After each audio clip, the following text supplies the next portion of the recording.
Anyways, this call should be like just 5 minutes. There's actually no updates that we have to give. There hasn't been any changes in the spec at all, which is good because that means that we can actually start coding. We are increasing the speed of implementation in Prism. The EIP, I don't remember if I was passing already every test, but I think I was already 2 weeks ago. It's passing all existing tests on the consensus side. Ethan left some feedback. I think it's the only one that left feedback so far on the CL spec, and I'm going to start pressuring Xiaowei to merge the one without tests because that's not invasive to have it in the repo. It's over 3,000 lines, the full PR so far, and this didn't add any new tests. What else? Implementation. There's this, the only issue we found on implementation so far that I'm aware of is what was discussed yesterday night, that I got an explanation from Misha and from Adrian. The issue is that when we pass to the engine the new payload, we need to pass it together with the parent beacon block root, because that's the root that they use for the block root opcode.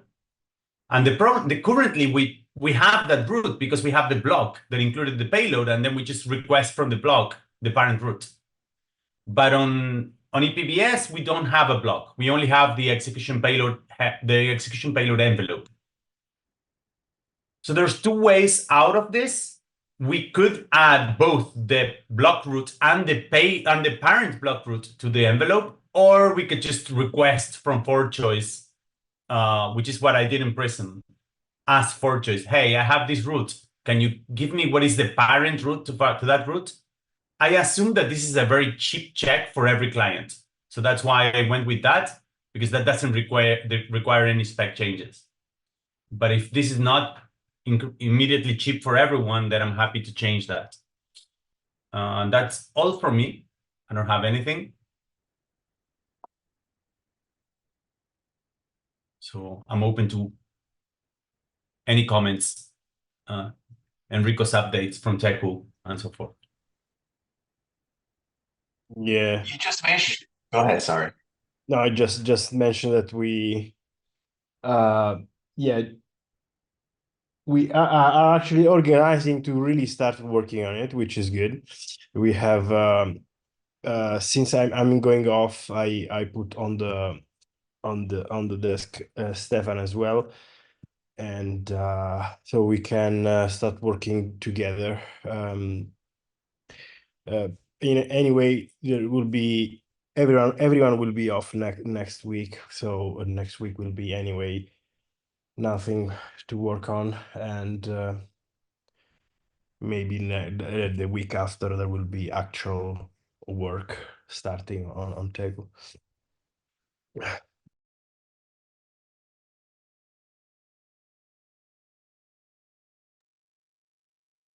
So with your comments to Burnaby protest here, so little background, right? Because to self-build, that you also need to come up with a value of your local mempool, and then you compare that value with the builder's bid, and then you choose the highest bid.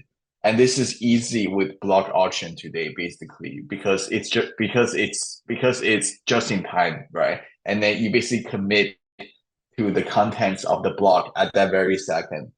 But I think your point is that because in slot auction, that by looking at the local mempool, Get would not have like a very good estimate on what the value will be 6 seconds later, because no one uses local mempool, for example, and it's also harder for local mempool or local Get to come up with that estimate versus some other sophisticated builder. Is that your point? Well, yeah, so the last one is exactly my point. The previous one is not really, right? If no one uses the mempool, then you know that the current value is going to be the value that you're going to get 6 seconds from now. Yeah. But yeah, so that's right. Marnave posted my comment on Discord, which is something I do dislike about slot auctions. It makes the difference between producing a block today and comparing your block against the builder much worse than on block auctions. I don't know if I totally agree with it. I need to type the answer to just convince myself. But I actually think, for instance, like you don't know how much the block will be in 6 seconds. That's true. But you have this optionality that you don't have in block auction. That's the first thing. And the second thing is you might find a good estimator based on the value of your local block at 0 second versus the best bid you're getting from the slot auction at the same time. So for instance, if that's already 100x, then probably you can tell yourself your local block won't be competitive 6 seconds from now. Yeah, but I want to type it up just so that it's clear. I didn't understand the first point. What is the new optionality that you have versus block auction? So you can commit to yourself, right, in a slot auction, and then you deliver the block in 6 seconds. That's not something you can do in a block auction. Like in a block auction, Why? you have to, if you commit to yourself, you have to also commit to the block content. Yeah. So But the yes, builder is the same. Yeah, exactly. So you have like this deterministic value, like there's no randomness. But at the same time, yeah, it's yeah, I'm just saying like the benchmark of saying, oh, this is much worse. It's a benchmark that seems to be based on the best possible outcome in a random world. But you don't have a random world when you have block auctions. And so is it fair to compare against this benchmark, I guess, would be the thrust of my argument. The argument is pretty simple. The builder is much more equipped, who's bidding is much more equipped to knowing what their value would be 6 seconds from now than a home staker that is running vanilla software. They can actually do this analysis, and a home staker will not be able to do this. Definitely not on vanilla software, because we will not implement such analysis. Yeah. But so the builder does this analysis, and this is mediated through the bids that they send you in the slot auctions. And so, but just by reading the builder bids, you can kind of tell what's their own forecast. For instance, if the builder bids are 1 ETH and your local block is telling you, oh, currently my value is 0.1 ETH, I think you can tell yourself, like if your decision function is, oh, I want a local build when it's like a bit better, then maybe you can. Oh, I see what you're saying, I guess. So you're saying like you don't have a deterministic decisions of my local you block. Can't. So what you do today, for example, would be a strategy today would be if my bid is 20% less than the builder, or with a cap, whatever it is. But if my bid is up to 20% less than the builder, then I'd rather take my bid because I trust it not to censor. That's a possible strategy that validators can do today. Or they can do the opposite. But we have a flag that does exactly this. And this number gets much worse, because now if you get a bid that is now 20% less than the builder, 6 seconds from now might actually be 60% less than the builder. And you do not know this. So to protect you from that, if you were bidding for 20% less than a builder, on slot auctions, you're going to go to 60% less than a builder, or whatever it is, because this number is going to tend to increase. Well, but the builder pays you the forecast, right? So if they expect to give you 1 ETH, they will pay you 1 ETH now. And your value in the local block can only increase over time. So that's correct. But the thing is, let's suppose that I am willing to get my block if it's worth up to 20% less than the builders. On block auction, this means that if I see a bid for 1 ETH and I have my own block is 0.8 ETH, then I will locally build. And that's it. It's an easy check, nothing else. Now, let's suppose that we go to a slot auction. And now I see the exact same situation. The builder tells me that they are bidding 1 ETH, right? Their current block is not valued 1 ETH. their current block is probably value less than 1 ETH, but they are forecasting that it's going to be 1 ETH 6 seconds from now.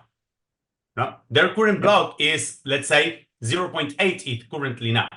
Now my block is 0.8 times 0.8 currently.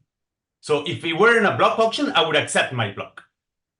But since I am in a slot auction and 0.8 times 0.8 is less than 0.8 ETH, which is the 80% of the current bid from the slot auction, then I would not self-build. I don't understand why it's 0.8 times 0.8.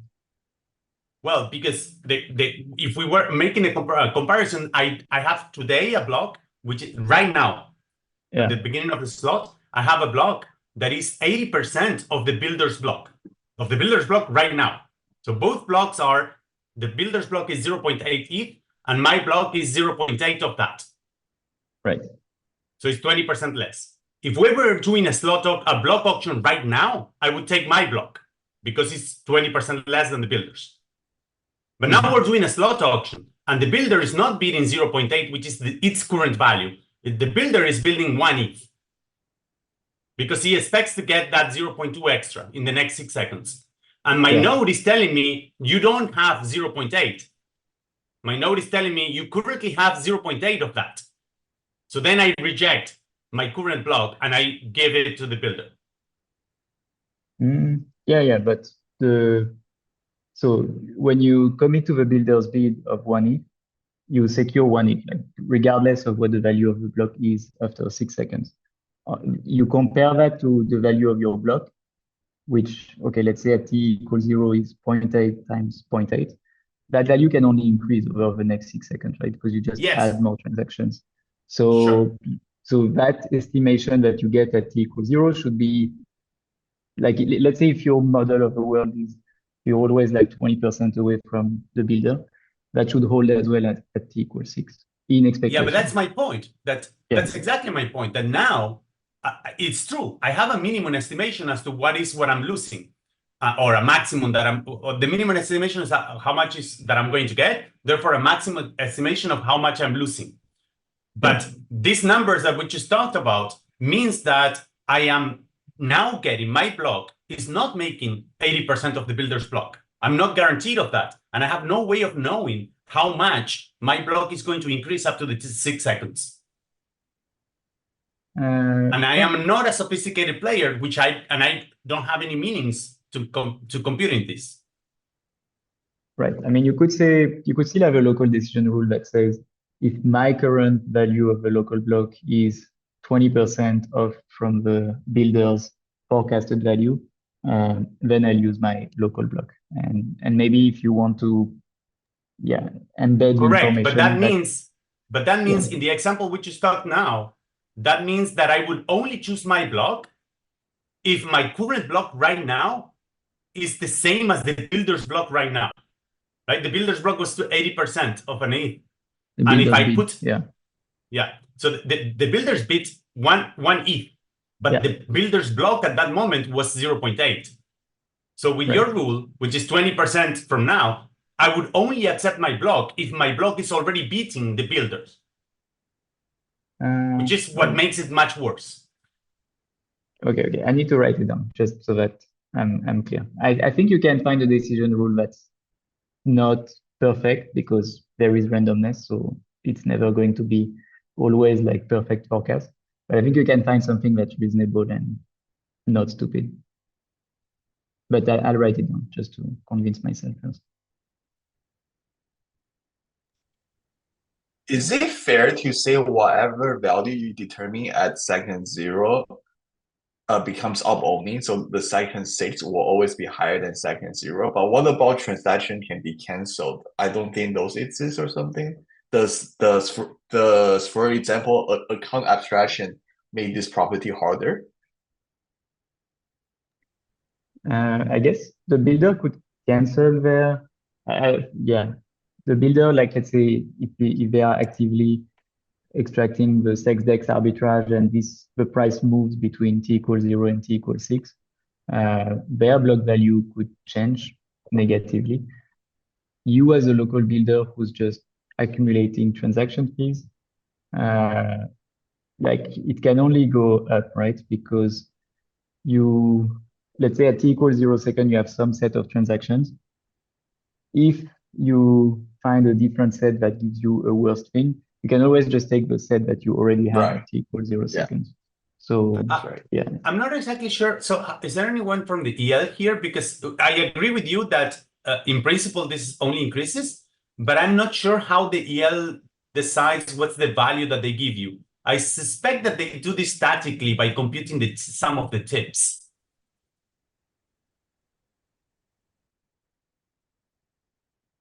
I think they also do it honestly too, right? They will allow people to cancel transactions. yeah, I guess, yeah, the replace by fee type of thing. Yeah, so the problem is that what Terence is, I guess, is alluding to is that with a counter abstraction, this computing might be much more complicated. I suspect that the EL would only just give you the sum of the fees that they compute statically when they build their block. I'm not sure about this number. I mean, isn't the local block building algorithm just, decreasing order of priority fee and then just fill until you're done? Yeah, I think so. I think that's at least what gets is, and I agree with you that if it's this, then it has to increase. It cannot decrease. Yeah, unless you allow for cancellations within the duration of t equals 0 to t equal to 6. Not And really, right? Because you cancel by a transaction with a higher fee. So by definition, if you include that cancellation, then you get a higher fee. Not necessarily, because you could use a lot less gas. So you could cancel a transaction that uses like 500K gas with a transaction that uses Yeah, but that's my 21K. point. I think that the number that the EL reports to you is not the actual money that you make. It's the statically computed from fees, but I'm not really sure. So I think the number that the EL would give you can only increase because they only statically compute it.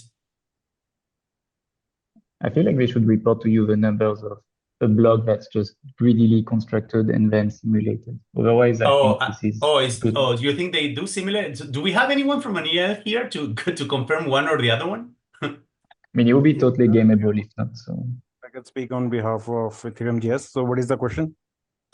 The question is if when you tell us we call get payload and the engine gives us a payload and the value that you're getting out of that payload.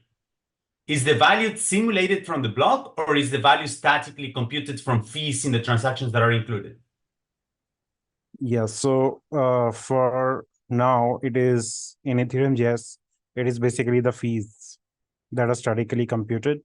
But I think this would depend upon implementation to implementation, how they would want to value it. But yeah, as of now, it is fees.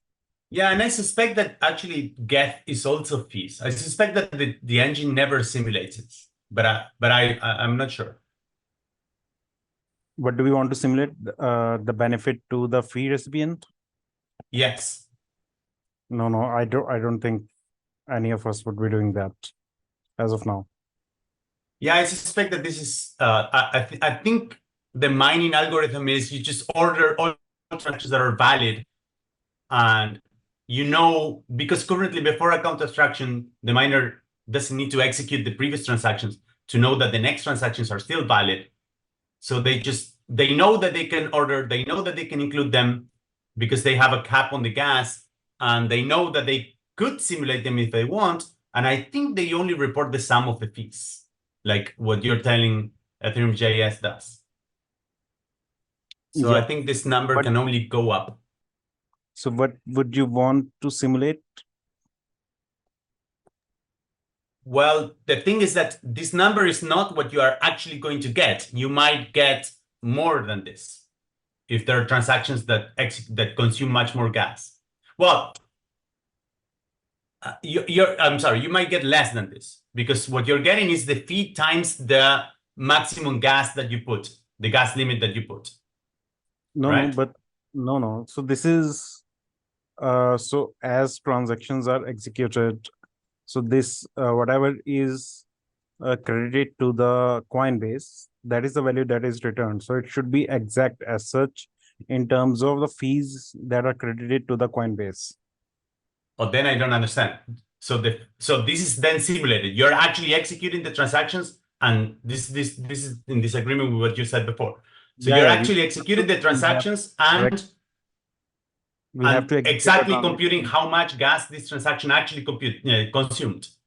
Yeah, if we have to build a block, it has to has a post state, and we have to execute the transactions to get that post state. There is no other way around it, including fine, but the fees that need to be given to Coinbase. Okay, so the value that you report in the block is how much Coinbase got, or is it just how much fees the Coinbase got? Okay, it's good. not So how this much is what value the Barnabé was Coinbase saying. got, but how much transaction fees the Coinbase got. Okay, that's fine. That's good enough. Yeah. But I don't think there is a world where what you get is different by what you have seen in the engine API call. To be honest, would be very weird. But if, for example, clients are giving you what they are crediting to Coinbase, it can't be different, because then the EL consensus will break, right? Because the post state is calculated on the base upon whatever is the final state. That includes whatever is paid to the Coinbase as transaction fees.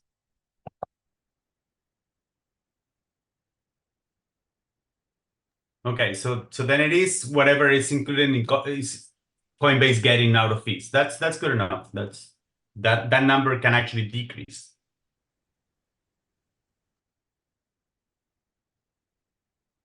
Unless clients implement some other way of evaluating the value, but I don't think as of now anyone is doing any other strategy.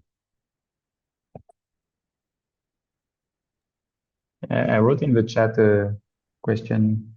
It does sound so. When you're doing like this local evaluation between your locally built block and what you're getting from the builders, it sounds like if you're just naively doing gas limit times the priority fee, for instance, yeah, I could kind of game that. I could always. But that actually is what happens, right? With block transactions, this is what led to the problem the other day where Arbitrum was complaining that literally this is what happened. Like some rollups were elevating the tip, but the execution of those transactions was smaller, so Geth was including them in the wrong order. Right. I guess I have in mind a scenario where I can just always force the nodes who are doing this local evaluation to pick the local block, because I trick them into thinking the local block is very profitable. Yeah, I think that's true. Well, no, I'm sorry. This can trick the node into putting the wrong transaction, but what Gajinder is saying is that you cannot trick the local block because the reported value of the block would be the right one. So you can trick the node into including the wrong transaction. I see. So but the reported value would be the right one. Then it would be simulated and you would get the correct Coinbase fees. Yeah, so basically you say that you're sending a local transaction which exceeds gas limit. Is that what you're saying? No, that the transaction has a higher tip, but the maximum gas limit that it has is very high, but the actual consumption is much less, for example. Yeah, so it doesn't matter. So whatever, so the transaction will be executed, and on the basis of that, the Coinbase will be credited. So yeah, it should reflect the real thing.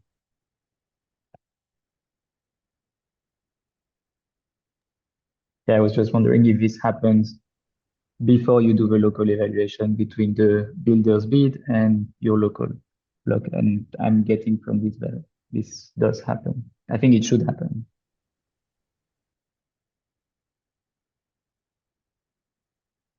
All right, so we are diverting from ePBS. I don't know if there's any other comments. We can probably close early. There were some requests from Barnabé to spec out slot auctions. I made the claim that over the last PR on the consensus repo, it shouldn't be more than 5 lines change. So I'm not sure if we want to do that or not, or if there's any value on doing that. If you guys want it, I can just add a new PR with that, but it's just a 5-liner probably. It's going to fail tests. I'm not going to fix the test, but the specification should be very simple. Yeah, I think this would be valuable. I don't mean to like airdrop work on more people. I was saying it more to say, oh, if there is like a branch somewhere that we can start from, I can find stuff. Yeah, I am happy to think about it, though I'm not like super proficient in specking, but yeah, I think it would be nice to just have this on the side so that we can point to it when people ask about these differences. I'll probably open it in the afternoon. It should be very simple. Okay, that's amazing. Thank you.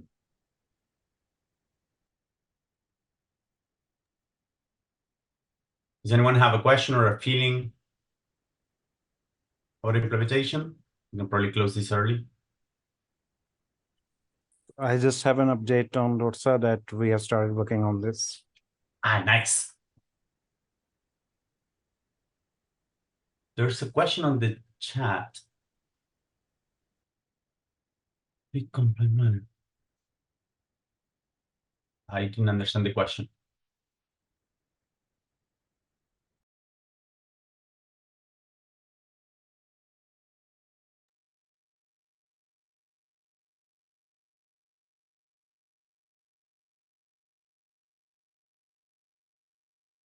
I see you are muted yourself, Abhishek, but we cannot hear you. Or at least I can't hear you.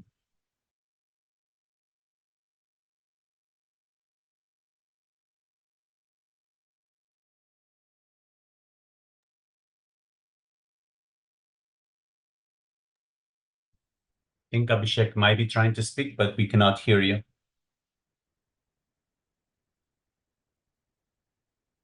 All right. Any other comments?